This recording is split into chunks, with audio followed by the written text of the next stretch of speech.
Dear children, accountancy ക്ലാസ്സിലേക്ക് ഏവർക്കും ഹൃദ്യമായ സ്വാഗതം. ഇന്നത്തെ ക്ലാസ്സിൽ എന്താണ് റിട്ടൺ ഡൗൺ വാല്യൂ മെത്തേഡ്, അതിൻ്റെ advantages, disadvantages, written down value മെത്തേഡും സ്ട്രെയിറ്റ് ലൈൻ മെത്തേഡും തമ്മിലുള്ള കമ്പാരിസൺ ഇവയൊക്കെ ഡിസ്കസ് ചെയ്യാം. ആദ്യം എന്താണ് റിട്ടൺ ഡൗൺ വാല്യൂ മെത്തേഡ് എന്ന് നോക്കാം. റിട്ടൺ ഡൗൺ വാല്യൂ മെത്തേഡ് അഥവാ നീക്കിയിരിപ്പ് മൂല്യരീതി, ഇത് വേറെയും ചില പേരുകളിൽ അറിയപ്പെടും. സ്ലാഷ് ഇട്ട് ഈ പേരുകളും കൂടി ഹെഡിങ്ങിൽ തന്നെ ഉൾപ്പെടുത്തി വയ്ക്കുക. ഡിമിനിഷിംഗ് ബാലൻസ് മെത്തേഡ് എന്നോ റെഡ്യൂസിങ് ഇൻസ്റ്റാൾമെന്റ് മെത്തേഡ് എന്നോ അല്ലെങ്കിൽ റെഡ്യൂസിങ് ബാലൻസ് മെത്തേഡ്, ഇതെല്ലാം ഒന്ന് തന്നെയാണ്. ചിലപ്പം ക്വസ്റ്റ്യൻ്റെ അകത്ത് ഈ പേരുകളിൽ ഏതെങ്കിലും ആയിരിക്കും തന്നിരിക്കുന്നത്, നമ്മളോട് മിഷനറി അക്കൗണ്ട് തയ്യാറാക്കാൻ പറയുന്നത്. ഇനി നമുക്കിതിൻ്റെ മീനിങ് നോക്കാം. Under this method, depreciation is charged on the book value of the asset. ഈ രീതി അനുസരിച്ച് അസറ്റിൻ്റെ ബുക്ക് വിലയ്ക്കാണ് അല്ലെങ്കിൽ ബുക്ക് വാല്യൂവിലാണ് ഓരോ വർഷവും ഡിപ്രീസിയേഷൻ കണക്കാക്കുന്നത്. Since book value keeps on reducing by the annual charge of depreciation, it is also known as reducing balance method. ഓരോ വർഷവും ഡിപ്രീസിയേഷൻ ചുമത്തുന്നതിനനുസരിച്ച് അസറ്റിന്റെ ബുക്ക് വാല്യൂ കുറയുന്നു. അതുകൊണ്ടാണ് ഈ രീതിയെ റെഡ്യൂസിംഗ് ബാലൻസ് മെത്തേഡ് അഥവാ നീക്കിയിരിപ്പ് മൂല്യരീതി എന്ന് പറയുന്നത്. ഒന്നുകിൽ ഈ മീനിങ് അല്ലെങ്കിൽ ഇവിടെ വേറൊരു രീതിയിലും കൂടി പറയുന്നുണ്ട്. ഏതെങ്കിലും ഒരു മീനിങ് നോട്ടിലേക്ക് ഒന്ന് കുറിച്ച് വെച്ചേക്കുക. This method involves the application of a predetermined proportion or percentage of the book value of the asset at the beginning of every accounting period so as to calculate the amount of depreciation. The amount of depreciation reduces year after year. എന്താണ് ഇവിടെ പറയുന്നത്? അസറ്റിന്റെ പ്രാരംഭ വിലയുടെ നിശ്ചിത ശതമാനമാണ് ഓരോ വർഷവും ഡിപ്രീസിയേഷനായി കണക്കാക്കുന്നത്. തനത് വർഷത്തെ വിലയിൽ നിന്ന് ആ വർഷത്തെ ഡിപ്രീസിയേഷൻ കുറച്ചുള്ള വിലയാണ് ആ വർഷത്തെ നീക്കിയിരിപ്പ് വില. അടുത്ത വർഷം ഡിപ്രീസിയേഷൻ കണക്കാക്കുന്നത് ഈ നീക്കിയിരിപ്പ് വിലയ്ക്കാണ്. അതുകൊണ്ട് തന്നെ ഈ ഡിപ്രീസിയേഷന്റെ തുക ഓരോ വർഷവും കുറഞ്ഞു വരുന്നു. ഇനി ഇവിടെ ഡിപ്രീസിയേഷൻ റിട്ടൺ ഡൗൺ വാല്യൂ മെത്തേഡിൽ പ്രൊവൈഡ് ചെയ്യുമ്പോൾ ഉള്ള ഒരു ചാർട്ടാണ് ഇവിടെ തന്നിരിക്കുന്നത്. ഇതിലേക്ക് നോക്കിയാൽ നമുക്കറിയാം, കണ്ടോ, ഓരോ വർഷം ഇപ്പോൾ 2012 ഡിപ്രീസിയേഷൻ ഇത്രയും ഉണ്ടായിരുന്നു 20,000. 2013 ആയപ്പോഴത്തേക്കിനും കുറഞ്ഞു. 2014 ആയപ്പോൾ കുറച്ചുകൂടി കുറഞ്ഞു. അതായത് ഓരോ വർഷവും ഡിപ്രീസിയേഷൻ എന്ത് ചെയ്യുകയാണ്? കുറഞ്ഞുകൊണ്ടിരിക്കുകയാണ് അല്ലേ. അതാണ് ഇവിടെ ഈ ഇങ്ങനെ ഈ ചാർട്ടിൽ കാണിച്ചിരിക്കുന്നത്.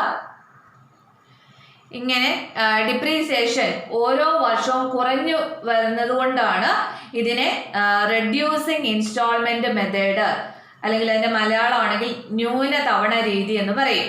അല്ലെങ്കിൽ ഡിമിനിഷിംഗ് വാല്യൂ മെത്തേഡ് എന്ന് വെച്ചാൽ എന്താണ്? ന്യൂന മൂല്യ രീതി എന്നാണ്. ഇങ്ങനെ ഓരോ വർഷവും ഡിപ്രീസിയേഷൻ കുറഞ്ഞു വരുന്നത് കൊണ്ടാണ് അതിന് ആ പേര് തന്നെ വന്നിരിക്കുന്നത്. കാലപ്പഴക്കം ഒരു ആസ്തിയിൽ നിന്നുള്ള വരുമാനം കുറയുവാൻ കാരണമാകുന്നു എന്നതാണ് ഈ രീതിയുടെ അടിസ്ഥാന ആശയം. ഇതുപ്രകാരം ആദ്യ വർഷങ്ങളിൽ ഡിപ്രീസിയേഷന്റെ തുക കൂടുതലായിരിക്കും.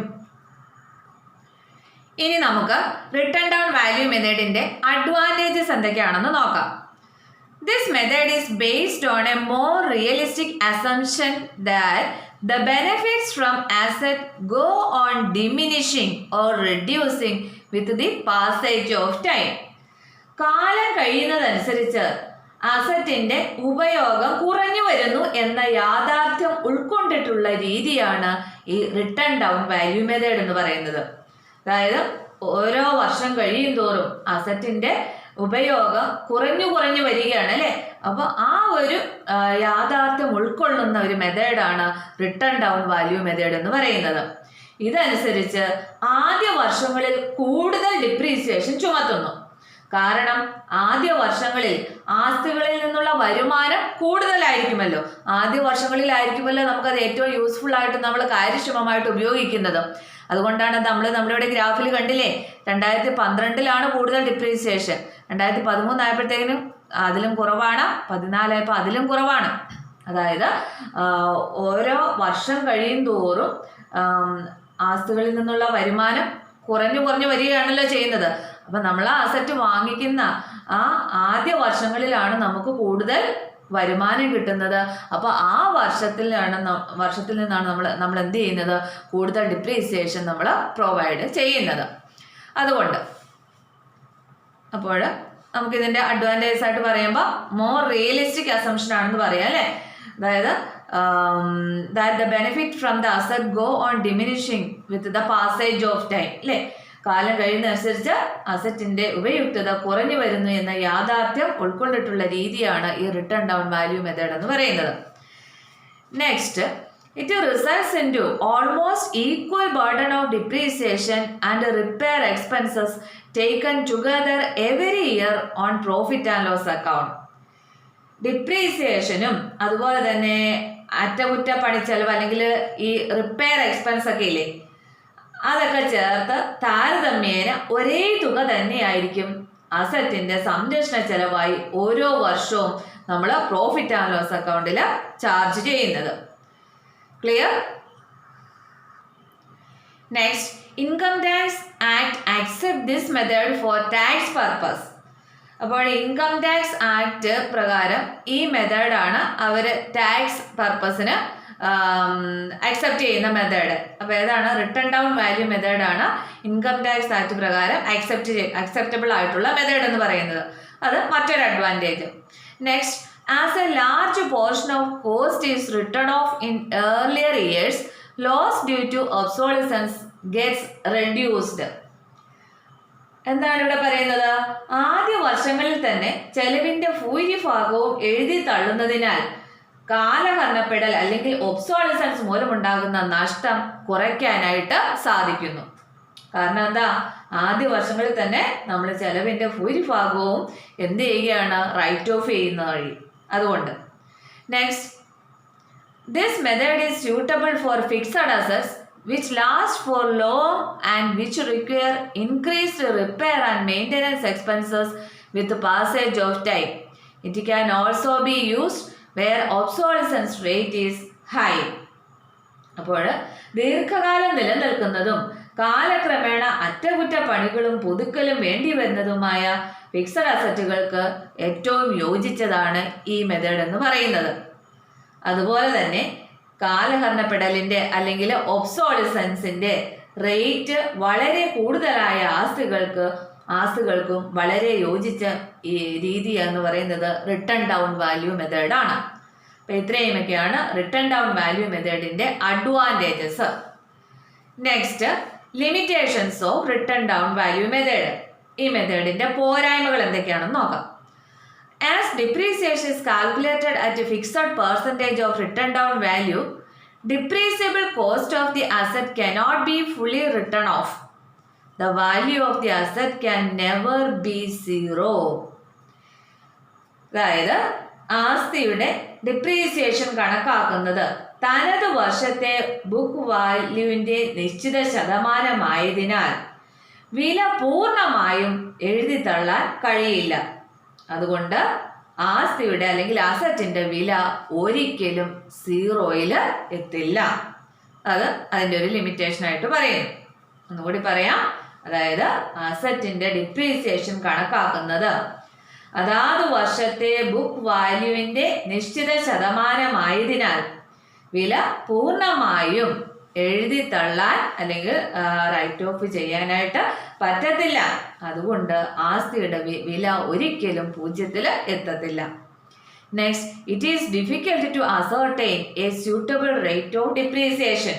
അപ്പം അതുപോലെ അനുയോജ്യമായ ഒരു റേറ്റ് ഓഫ് ഡിപ്രീസിയേഷൻ, ഈ റേറ്റ് കണ്ടുപിടിക്കുക എന്ന് പറയുന്നതും ഇതിൻ്റെ ഒരു പ്രയാസമുള്ള കാര്യമാണ്. Difficult to ascertain a suitable rate of depreciation, അനുയോജ്യമായ റേറ്റ് ഓഫ് ഡിപ്രീസിയേഷൻ കണ്ടെത്തുക എന്ന് പറയുന്നത് ഒരു ബുദ്ധിമുട്ടുള്ള കാര്യമാണ്. അപ്പം ഇത്രയുമാണ് റിട്ടേൺ ഡൗൺ വാല്യൂ മെത്തേഡിൻ്റെ ലിമിറ്റേഷൻസ്. ക്ലിയർ? ഇനി നമുക്ക് സ്ട്രെയിറ്റ് ലൈൻ മെത്തേഡും റിട്ടൺ ഡൗൺ വാല്യൂ മെത്തേഡും തമ്മിലുള്ള ഒരു കമ്പാരറ്റീവ് അനാലിസിസ് അഥവാ ഒരു താരതമ്യ പഠനം നടത്തി നോക്കാം. ഇത് ഇമ്പോർട്ടൻ്റ് ആണ്. പരീക്ഷയ്ക്കൊക്കെ തിയറി പാർട്ടിൽ എഴുതാൻ ചോദിക്കാം. ഇത് കണ്ടോ, 2019 മാർച്ചിലെ ഒരു ക്വസ്റ്റ്യൻ ആയിരുന്നു. Distinguish between straight line method and written down value method. രണ്ട് മെത്തേഡും തമ്മിലുള്ള വ്യത്യാസം അല്ലെങ്കിൽ ഒരു കമ്പാരറ്റീവ് സ്റ്റഡി ഒക്കെ നടത്താനായിട്ട് ചോദിക്കാം. അതുകൊണ്ട് ഇമ്പോർട്ടൻ്റ് ആണ്, നോട്ട്ബുക്കിലേക്ക് എഴുതി പഠിക്കേണ്ടതാണ്. അപ്പോൾ ഡിഫറൻസ് നമുക്കിങ്ങനെ കോളം വരച്ച് തന്നെ നിങ്ങളത് പ്രസൻറ്റ് ചെയ്യുക. ഒന്നാമത്തെ ബേസിസ് ഓഫ് ഡിഫറൻസ്, അതായത് എന്തിനെ ബേസ് ചെയ്തിട്ടാണ് ഈ വ്യത്യാസം എന്നാണ് ഇതിനകത്ത് പറയുന്നത്. നെക്സ്റ്റ് കോളം സ്ട്രെയിറ്റ് ലൈൻ മെത്തേഡിൽ, പിന്നെ റിട്ടൺ ഡൗൺ വാല്യൂ മെത്തേഡിൽ എങ്ങനെയാണെന്നുള്ളതാണ് അവിടെ പറയുന്നത്. First basis of charging depreciation, അതായത് ഡിപ്രീസിയേഷൻ ചുമത്തുന്നതിൻ്റെ അടിസ്ഥാനത്തെ ബേസ് ചെയ്തുകൊണ്ട്. അത് സ്ട്രെയിറ്റ് ലൈൻ മെത്തേഡിൽ എന്തിനെ ബേസ് ചെയ്തിട്ടാണ് ഈ ഡിപ്രീസിയേഷൻ ചാർജ് ചെയ്യുന്നത്? ഒറിജിനൽ കോസ്റ്റിനെ ബേസ് ചെയ്തിട്ടല്ലേ സ്ട്രെയിറ്റ് ലൈൻ മെത്തേഡിൽ നമ്മൾ ഡിപ്രീസിയേഷൻ കാൽക്കുലേറ്റ് ചെയ്യുന്നത്. അതായത് ഓരോ വർഷവും അസറ്റിൻ്റെ യഥാർത്ഥ വിലയ്ക്കാണ് നമ്മൾ ഈ സ്ട്രെയിറ്റ് ലൈൻ മെത്തേഡിൽ ഡിപ്രീസിയേഷൻ കാൽക്കുലേറ്റ് ചെയ്യുന്നത്. എന്നാൽ റിട്ടൺ ഡൗൺ വാല്യൂ മെത്തേഡിലോ ബുക്ക് വാല്യൂവിലല്ലേ, അതായത് അസറ്റിൻ്റെ ബുക്ക് വിലയ്ക്കാണ്. ബുക്ക് വാല്യൂ എന്ന് പറയുമ്പോൾ ഏതാണ്? അതിൻ്റെ യഥാർത്ഥ വിലയിൽ നിന്നും അന്ന് വരെയുള്ള ഡിപ്രീസിയേഷൻ കുറയ്ക്കുമ്പോൾ കിട്ടുന്ന തുകയാണല്ലോ ബുക്ക് വാല്യൂ എന്ന് പറയുന്നത്. ആ ബുക്ക് വാല്യൂവിലാണ് നമ്മൾ ഡിപ്രീസിയേഷൻ കാൽക്കുലേറ്റ് ചെയ്യുന്നത് ഈ റിട്ടൺ ഡൗൺ വാല്യൂ മെത്തേഡിൽ. ക്ലിയർ? അപ്പോൾ ഒന്നാമത്തെ ഡിഫറൻസ് എന്ന് പറയുന്നത് ബേസിസിനെ ബേസ് ചെയ്തിട്ടാണ്. ബേസിസ് ഓഫ് ചാർജിങ് ഡിപ്രീസിയേഷൻ ആണ് സ്ട്രെയിറ്റ് ലൈൻ മെത്തേഡിൽ ഒറിജിനൽ കോസ്റ്റിനെ ബേസ് ചെയ്തിട്ടാണ്. എന്നാൽ റിട്ടൺ ഡൗൺ വാല്യൂ മെത്തേഡിൽ ബുക്ക് വാല്യൂവിനെ ബേസ് ചെയ്തിട്ടാണ്. നെക്സ്റ്റ് പോയിന്റ് ഓഫ് ഡിഫറൻസ് എന്ന് പറയുന്നത് ആനുവൽ ഡിപ്രീസിയേഷൻ ചാർജ് ആണ്. അതായത് വാർഷിക മൂല്യക്ഷയ ചെലവ്, annual depreciation charge. Straight line മെത്തേഡിൽ അത് എങ്ങനെയായിരിക്കും? ഫിക്സഡ് ആയിരിക്കും അല്ലെങ്കിൽ കോൺസ്റ്റന്റ് ആയിരിക്കും അല്ലേ. അതായത് എല്ലാ വർഷവും ഒരേ തുകയായിരിക്കും ഡിപ്രീസിയേഷനായിട്ട് ചുമത്തുന്നത്. ഏത് മെത്തേഡിൽ? സ്ട്രെയിറ്റ് ലൈൻ മെത്തേഡിൽ.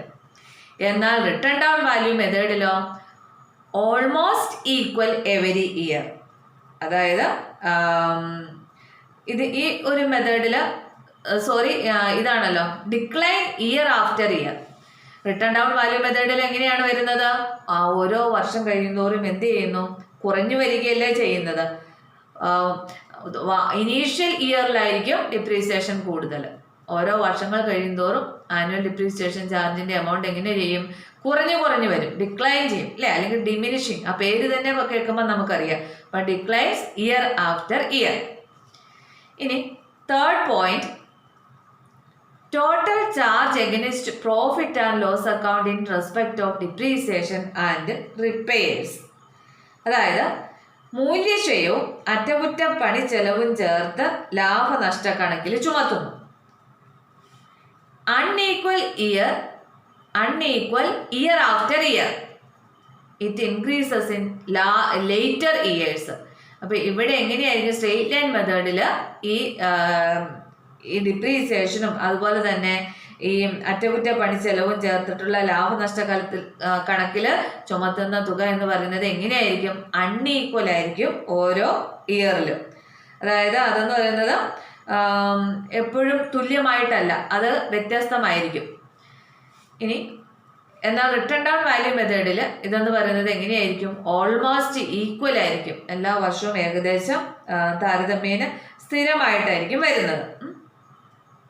അതായത് ഒന്നുകൂടി ഒന്ന് ഡീറ്റെയിൽ ആയിട്ട് എക്സ്പ്ലെയിൻ ചെയ്യുകയാണെങ്കിൽ, നമ്മൾ ഈ അറ്റകുറ്റപ്പണിക്കും നവീകരണത്തിനുമൊക്കെയുള്ള ചെലവ് ആസ്തിയുടെ അവസാന വർഷങ്ങളിൽ കൂടുതലായിരിക്കുമെന്ന് നമുക്കറിയാമല്ലോ. അതുകൊണ്ട് ഈ സ്ട്രെയിറ്റ് ലൈൻ മെത്തേഡ് അനുസരിച്ച് അവസാന വർഷങ്ങളിൽ ആസ്തികളുടെ സംരക്ഷണ ചെലവായി ഈ ഡിപ്രീസിയേഷൻ പ്ലസ് ഈ അതിൻ്റെ അറ്റകുറ്റപ്പണി ചെലവ്, അതായത് ഇവ ലാഭനഷ്ട കണക്കിൽ ചുമത്തുന്ന തുക കൂടുതലായിരിക്കും. ഇതിനു വേണ്ടിയിട്ട് വർഷമുള്ള ഡിപ്രീസിയേഷൻ്റെ തുക സ്ഥിരവും അറ്റകുറ്റപ്പണി ചെലവ് കൂടുതലുമായിരിക്കും. ആയതുകൊണ്ടാണ് ഇങ്ങനെ സംഭവിക്കുന്നത്. എന്നാൽ റിട്ടൺ ഡൗൺ വാല്യൂ മെത്തേഡിൽ മൂല്യക്ഷയത്തിൻ്റെ ചെലവ് അവസാന വർഷങ്ങളിൽ കുറയുന്നതിനാൽ ആസ്തികളുടെ സംരക്ഷണ ചെലവ് താരതമ്യേന ഈക്വൽ ആയിട്ടായിരിക്കും എല്ലാ വർഷവും കാണപ്പെടുന്നത്. അപ്പോൾ ഇത് ജസ്റ്റ് ഇത്രയും ഒന്ന് ഓർത്തിരുന്നാൽ മതി. സ്ട്രെയിറ്റ് ലൈൻ മെത്തേഡിൽ അൺഈക്വൽ ആയിരിക്കും year after year. Written down value മെത്തേഡിൽ ഓൾമോസ്റ്റ് ഈക്വൽ ആയിരിക്കും എല്ലാ വർഷവും ഒന്ന് ഓർത്തിരുന്നാൽ മതി. Next, recognition by income tax law. Income tax law recognise ചെയ്യുന്നത് അല്ലെങ്കിൽ അംഗീകരിക്കുന്നത് ഏത് മെത്തേഡാണ്? റിട്ടേൺ ഡൗൺ വാല്യൂ മെത്തേഡ് അല്ലേ? മുമ്പേ പറഞ്ഞില്ലേ നമ്മൾ, ഇൻകം ടാക്സ് ആക്ട് അക്സെപ്റ്റ് ചെയ്യുന്ന മെത്തേഡ് റിട്ടേൺ ഡൗൺ വാല്യൂ മെത്തേഡാണ്. സ്ട്രെയിറ്റ് ലൈൻ മെത്തേഡ് റെക്കഗ്നൈസ് ചെയ്യുന്നില്ല അല്ലെങ്കിൽ അത് അംഗീകരിക്കുന്നില്ല. Next, suitability. It is suitable for assets in which repair charges are less. The possibility and obsolescence is low. Scrap value depends upon the time period involve.